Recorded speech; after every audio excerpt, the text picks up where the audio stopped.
A lonely widow adopted a dying cat, never imagining how it would change her final days. The thought had seemed absurd when her doctor first suggested it.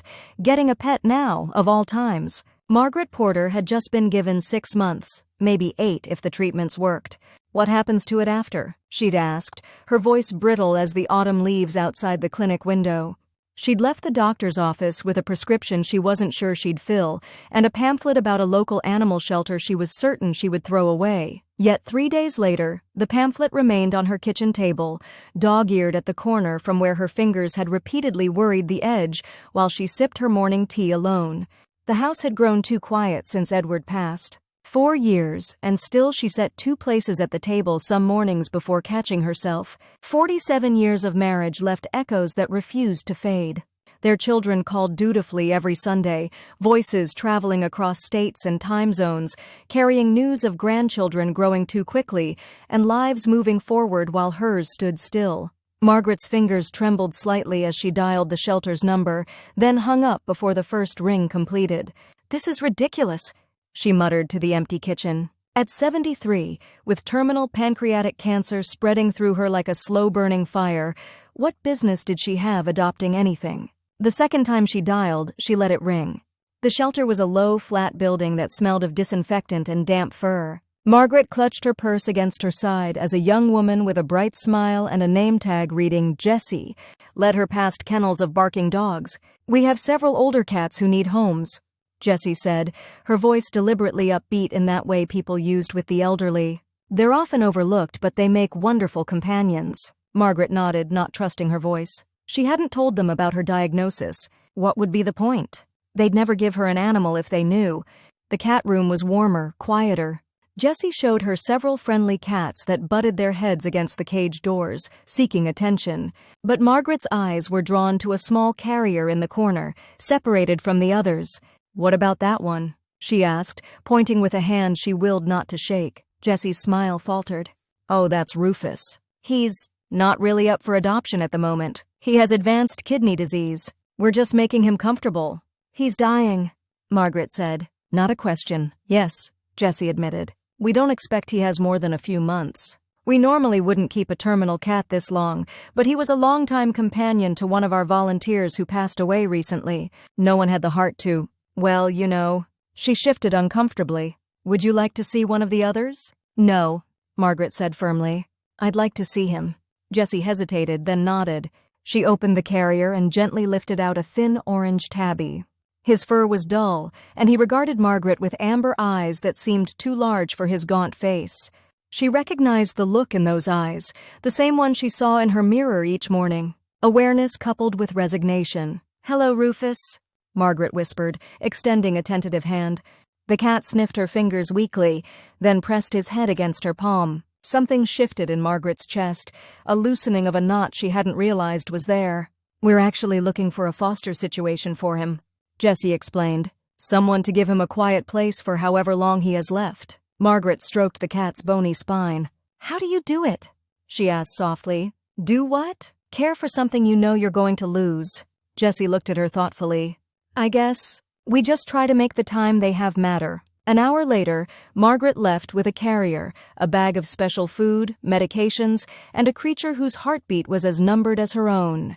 The drive home was silent except for Rufus's occasional soft mewls. Margaret spoke to him in a low, soothing voice that she hadn't used since Edward's final days. "Just you and me now," she told the cat as she set up his bed in a sunny spot in the living room. 2 old souls running out the clock. Rufus spent his first day hiding under the couch, emerging only when the house grew quiet and dark. Margaret woke in the middle of the night to find him curled at the foot of her bed, a small, warm presence that somehow made the vast emptiness of the king-sized bed Edward had insisted on buying less apparent. The morning brought a familiar wave of nausea from her last round of treatment. Margaret knelt on the cold bathroom floor, her forehead pressed against the toilet seat, too tired to even reach for a washcloth. Something soft brushed against her arm. Rufus sat beside her, his gaunt body leaning slightly against her knee. "Go away," she whispered. "This isn't dignified." The cat didn't move. He stayed until the spasm passed, until she could pull herself up using the sink for support. When she looked down, he was watching her, those amber eyes missing nothing. Witness to my humiliation, are you? She asked, her voice rough. Rufus blinked slowly, a gesture that somehow conveyed neither pity nor judgment, just quiet companionship. Days settled into a routine. Mornings were for medications, hers and his. She would mix the powdered phosphate binder into his wet food, watching carefully to make sure he ate at least a little. He, in turn, seemed to monitor her as she swallowed her own pills, his tail flicking when she grimaced at the taste. "You don't know how lucky you are," she told him one morning, shaking a small pill into her palm. "Yours at least come in tuna flavor." Margaret had stopped most of her treatments the week before adopting Rufus. The oncologist had been understanding but concerned. Her daughter Caroline less so. "You're just giving up?" Caroline had demanded over the phone, her voice cracking. "What about the immunotherapy trial, doctor? Abrams mentioned? The one with a 6% success rate?" Margaret had replied, suddenly tired. "The one that would have me spending my last good days vomiting and barely conscious? No thank you." "But Mom, I've made my decision, Caroline. I want quality, not quantity." Now, as Margaret ran a brush gently over Rufus's thinning coat, she thought about quality. The cat's purr vibrated under her fingers, uneven but persistent.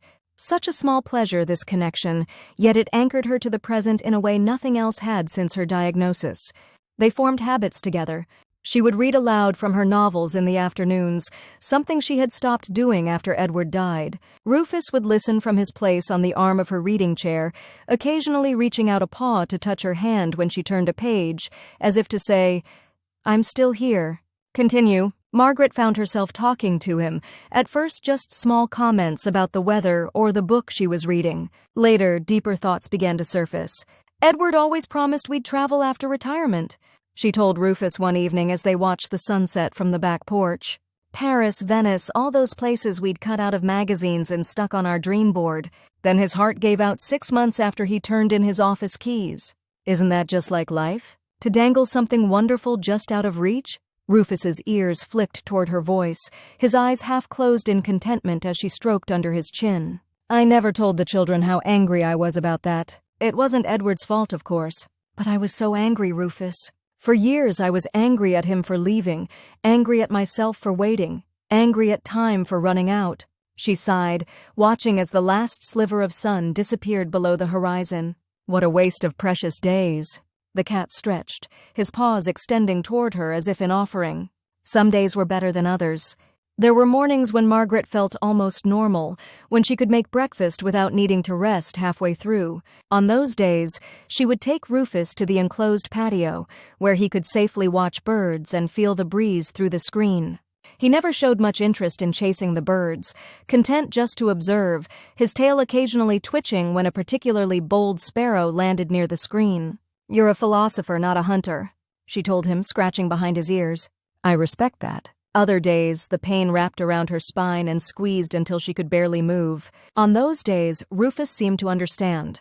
He would stay close, never demanding food or attention, just offering his presence.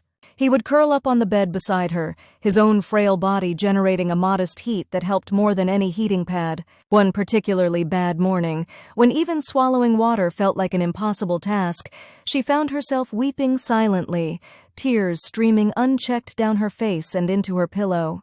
Rufus appeared from wherever he had been napping and climbed carefully onto her pillow.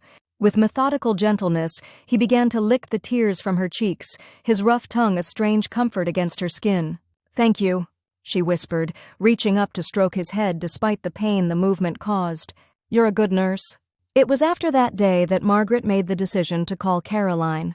Her fingers hovered over the phone for several minutes before she finally pressed the call button. "Mom?" Caroline answered, surprise evident in her voice. "Their Sunday call wasn't for another 3 days. I'd like you and the kids to come visit," Margaret said, the words tumbling out before she could reconsider. "And your brother too, if he can make it." A pause. "Is everything okay? Has something changed with your—" "Nothing's changed," Margaret interrupted. I don't want to waste any more time being angry or afraid. I want to see my family." The rustle of papers on the other end of the line. "We could be there next weekend. I'll call David right away." "Thank you," Margaret said, feeling a weight lift that she hadn't known she was carrying. Rufus jumped onto her lap, kneading her thigh gently before settling down. "Oh, and Caroline? I've adopted a cat." "You've—" "What?" Mom, are you sure that's— His name is Rufus, Margaret continued. He's dying too. We understand each other. The weekend of the visit, Margaret found reserves of energy she didn't know she still possessed. She directed the home health aide who came twice a week to help her prepare the guest rooms. She ordered groceries online, planning simple meals she thought her grandchildren might enjoy. She even asked the aide to help her put up photographs that had been packed away since Edward's death. Wedding pictures, family vacations, the children's graduations. You're nesting, the aide, Rosa, observed with a smile as she hung a family portrait over the fireplace. I'm reclaiming, Margaret corrected, stroking Rufus, who watched the proceedings from her lap with mild interest. The evening before her family was due to arrive, Margaret sat at her vanity, studying her reflection. The woman who stared back was thinner than the one in the photographs Rosa had helped hang, her cheekbones more prominent, her eyes deeper set. But there was something else too, something that hadn't been there even a few weeks ago. A certain peace, perhaps, or acceptance. What do you think, Rufus? She asked the cat, who was perched on the edge of the vanity, watching her apply a light coat of lipstick. Too much? Rufus blinked slowly, which she had come to interpret as approval. The reunion wasn't without its awkward moments. Caroline gasped slightly when she first saw her mother, quickly masking her shock behind a too bright smile. David, ever the stoic one, hugged her for a beat longer than usual, his arms careful around her diminished frame. The grandchildren, Caroline's twins, Emma and Ethan, now 13, and David's son Jack, 17, hung back initially, uncertain how to interact with this new version of their grandmother. It was Rufus who broke the ice. The cat, normally shy around strangers, emerged from his hiding place under the dining room table and made a deliberate approach toward Emma, who had been sitting quietly on the sofa, absorbed in her phone. "Oh," Emma said, surprised as Rufus rubbed against her ankles. "Hi there. That's Rufus," Margaret said, smiling at her granddaughter. "He must sense you're an animal person." Emma nodded, setting her phone aside to gently stroke the cat's head. "We have 2 cats at home. This one seems special." "He is," Margaret agreed, sitting beside Emma. "He's teaching me how to die with grace." "Mom," Caroline murmured, giving her a warning look and nodding toward the twins. "It's okay," Emma said, looking up at her grandmother with interest rather than discomfort. "I'm not a little kid anymore." Margaret covered her granddaughter's hand with her own. "No, you're not. None of you are the children I remember. Time moves so quickly." That evening, they gathered around the dining table, which hadn't held so many people since Edward's funeral reception. Margaret had prepared a simple meal with Rosa's help, a hearty soup, fresh bread, a salad. Rufus sat in a spot of honor on a chair Margaret had placed next to her own, a small saucer of his special food beside him. "To family." David proposed a toast, raising his glass. "Together again." They clinked glasses, and for a moment, Margaret was transported back in time, to Sunday dinners when the children were young, when Edward would carve the roast with exaggerated ceremony, when the future stretched out endlessly before them. "I've been meaning to ask," Caroline said as they ate, "how did you end up with Rufus? Was it some kind of program? For seniors, I mean." Margaret smiled, stroking the cat, who was more interested in observing the table than eating his own food. "No program. I went to the shelter and chose the one cat no one else would take. The one with the shortest time left." She looked around at their faces. "It made sense to me." "That's actually really cool, Grandma," Jack spoke up, his deep voice still surprising to Margaret's ears. When had her grandson become a man? "Like you gave him a home when he needed it most." "We gave each other what we needed," Margaret corrected gently. "Companionship without pretense. There's no need for false hope or uncomfortable silences between us. We simply enjoy each day we have." After dinner, Margaret found herself alone in the kitchen with David, who was helping her load the dishwasher despite her protests that she could manage. "You seem different, Mom," he said, carefully placing wine glasses on the top rack. "More at peace than when I saw you last spring." Margaret leaned against the counter, watching her son, Edward's spitting image, down to the way he furrowed his brow when concentrating. "I am. Facing the end clarifies things. And Rufus has been an unexpected blessing." David glanced toward the living room, where they could hear Caroline and the children laughing at some shared joke. "We should have come sooner. More often. I'm sorry we didn't." "I didn't make it easy," Margaret admitted. "After your father died, I retreated. And when I got my diagnosis, I pushed everyone away even further. I didn't want to be a burden." "You're not a burden, Mom. You're our cornerstone." Margaret felt tears prick at her eyes. She reached out and touched her son's cheek, something she hadn't done since he was a boy.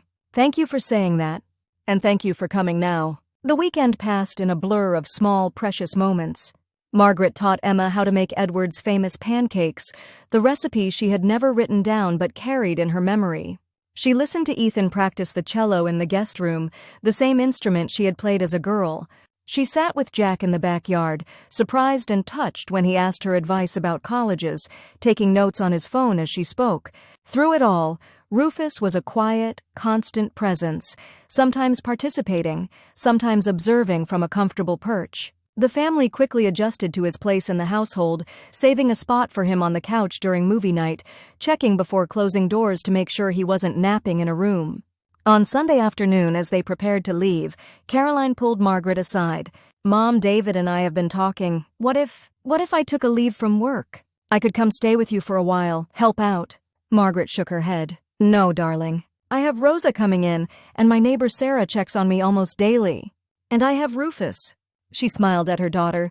"I need you to live your life, not put it on hold for me. That's not what I want. But what I would like," Margaret continued, taking Caroline's hands in hers, "is for you all to come back, maybe once a month, and we can do video calls in between. I've asked Rosa to help me set up that tablet thing you sent for Christmas." Caroline laughed despite the tears in her eyes. "The iPad, Mom. Yes, we can do that.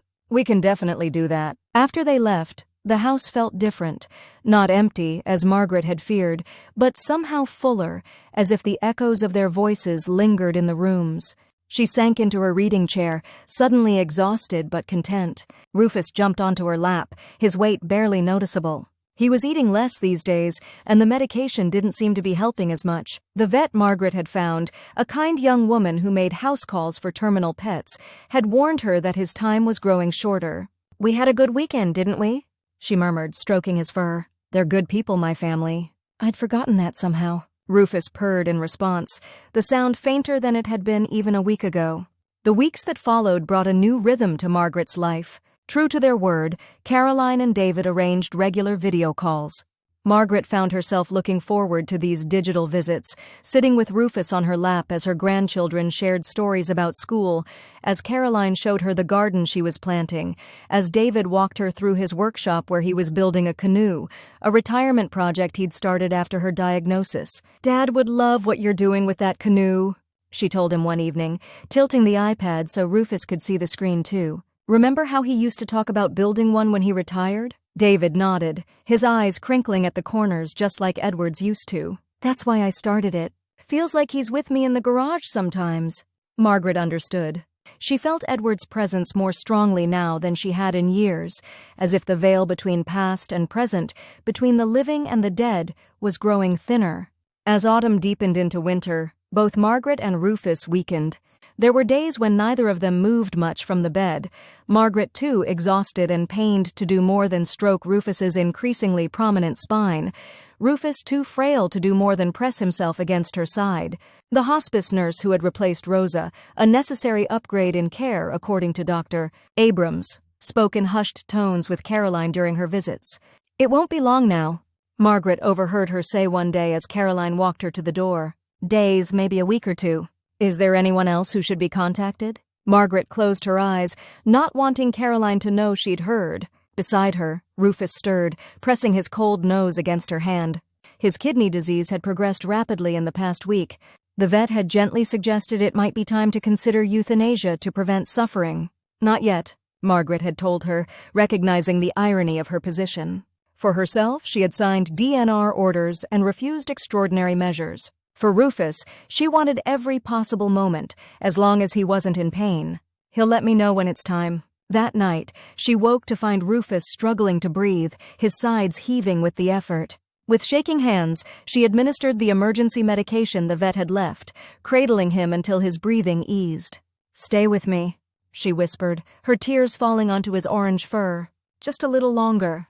Morning brought a surprise visit from David, who had driven through the night after Caroline's call. "I thought I'd stay for a few days," he said casually, as if it were perfectly normal for him to appear on a Tuesday morning. "Jack's on a school trip and Sarah has things handled at home."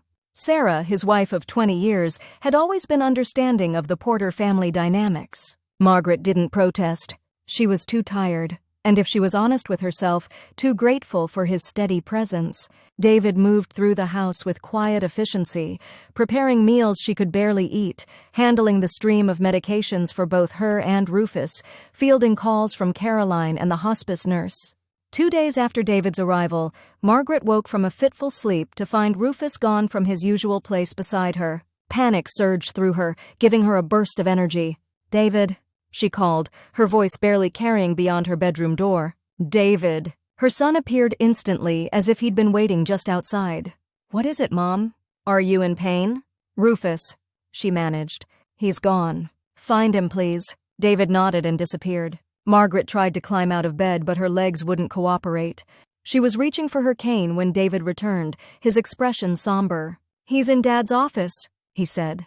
"On that old sweater of Dad's that you keep on the chair?" Margaret closed her eyes briefly. "Help me to him, please." Without a word, David gathered her into his arms, lifting her as if she weighed nothing at all. Perhaps she didn't anymore. He carried her carefully through the house to Edward's office, the one room she had left untouched after his death, preserving it like a museum exhibit of her former life. Rufus lay curled on Edward's faded cardigan, the one he had worn on weekend mornings while doing crossword puzzles at his desk. The cat's eyes were half closed, his breathing shallow. "Put me in the chair," Margaret directed, and David lowered her gently into Edward's old leather chair. She reached for Rufus, stroking his head with trembling fingers. "Hello, old friend." Rufus's eyes opened fully at her touch, recognition flickering in their amber depths. He tried to lift his head but couldn't manage it. "It's okay," she soothed. "I'm here. You found the perfect spot, didn't you?" Edward would approve. David pulled up a smaller chair beside them. "He looks comfortable," he offered, clearly trying to find something positive to say. Margaret nodded, not taking her eyes off Rufus. "He's ready to go. He was just waiting for me." She continued to stroke the cat gently. "Thank you," she whispered to him. "For everything." They sat together as the morning light strengthened, filtering through the dusty blinds Edward had always meant to replace. Rufus's breathing grew more labored, then slower, the pauses between breaths lengthening. "Should I call the vet?" David asked quietly. Margaret shook her head. "No need to move him now. He's where he wants to be." She looked up at her son, seeing the concern in his eyes. "Would you make us some tea? The good kind in the blue tin." David hesitated, clearly reluctant to leave. "Mom, it's all right," she assured him. "We just need a moment alone." After David left, Margaret leaned closer to Rufus. "You've been the best companion I could have asked for," she told him, her voice breaking. "The very best. You saw me at my worst and never judged. You gave me purpose when I thought I had none left." She stroked the soft fur between his ears. "It's okay to let go now. I'll be right behind you." Rufus's eyes, which had been fixed on her face, slowly closed. His body relaxed as he took one final shuddering breath and then was still. Margaret bent forward, pressing her face against his cooling fur. "Safe journey, dear heart," she whispered. David found her like that when he returned with the tea. He set the cups down and placed a gentle hand on her shoulder. "He's gone," Margaret said, not looking up. "I'm sorry, Mom." David's voice was thick with emotion. "Don't be," she replied, finally raising her head. "He had a good death. Peaceful. On his own terms." She attempted a smile. "That's all any of us can hope for." They buried Rufus in the backyard that afternoon, under the maple tree that provided shade to the patio in summer. David dug the small grave while Margaret sat in a wheelchair, wrapped in blankets against the December chill. They placed him in a box lined with Edward's cardigan, with a small toy mouse that had been his favorite plaything. "Should we say something?" David asked as he stood over the filled grave, shovel in hand. Margaret nodded. "Thank you for teaching me how to face the end with dignity and grace," she said simply, "and for reminding me that even a short time can be meaningful when filled with love." That evening, Margaret asked David to help her call Caroline and the grandchildren. When their faces appeared on the screen, she didn't try to hide her grief or her fatigue. "Rufus passed today," she told them, "peacefully in your grandfather's study." "Oh, Mom." Caroline's eyes filled with tears. "I'm so sorry." "I'm not," Margaret said, surprising herself with the truth of it. "We had exactly the time together that we were meant to have. No more, no less." She smiled at their concerned faces. "He taught me so much in our short time together, about companionship without conditions." about finding joy in small moments, about letting go. "Are you okay, Grandma?" Emma asked, her young face serious. "I am, sweetheart. Sad, but okay." Margaret looked at each of them. "I want you all to know how much I love you, how proud I am of each of you, and how grateful I am that we've had this time together these past few months." They spoke for nearly an hour, sharing memories not just of Rufus but of Edward, of family holidays and summer vacations, of ordinary days that had become precious in retrospect. When they finally said their goodbyes, promising to call again tomorrow, Margaret felt a profound sense of completion. She let David help her to bed, too exhausted to even change into pajamas. "Stay with me until I fall asleep?" she asked, patting the edge of the bed where Rufus would normally have curled up. David sat down, taking her hand in his. "Of course." "Tell me about the canoe," she requested, her eyes already closing. "Tell me about the trips you'll take." As David's voice washed over her, describing summer lakes and quiet mornings on the water, Margaret felt herself drifting. The space beside her felt empty without Rufus's warm presence, but in her mind's eye, she could see him waiting just beyond her reach, his amber eyes bright and clear, his body whole again. "I'm coming," she thought as sleep claimed her. "Wait for me." Margaret Porter passed away in her sleep that night, her son holding her hand, her face peaceful. The doctors would say it was the natural progression of her disease, that the timing was simply coincidence. But those who knew her best, David, who found her with a slight smile on her lips, Caroline, who arrived the next morning with tears and regrets that turned to understanding, the grandchildren, who would tell this story for years to come, they knew differently. A lonely widow had adopted a dying cat, never imagining how it would change her final days, never expecting it would teach her how to die with grace and dignity, surrounded by love, never dreaming it would show her how to reconnect with the family she had pushed away, how to find peace in acceptance, how to recognize that even the shortest chapter of life can be the most meaningful. At the memorial service, among the photographs of Margaret throughout her life, young and radiant on her wedding day, beaming with pride, holding her newborn children, elegant and poised in her later years, there was a simple picture that Caroline had taken during their family weekend. It showed Margaret in her reading chair, afternoon light streaming through the window, illuminating her silver hair like a halo. Rufus was curled in her lap, looking up at her with unmistakable devotion as she stroked his fur, her face serene and content. Beneath the photograph was a quote Margaret had written in her journal, found later by David. "Sometimes the smallest companions leave the largest paw prints on our hearts. And sometimes when we open ourselves to loving something we know we will lose, we find exactly what we need to face our own journey's end."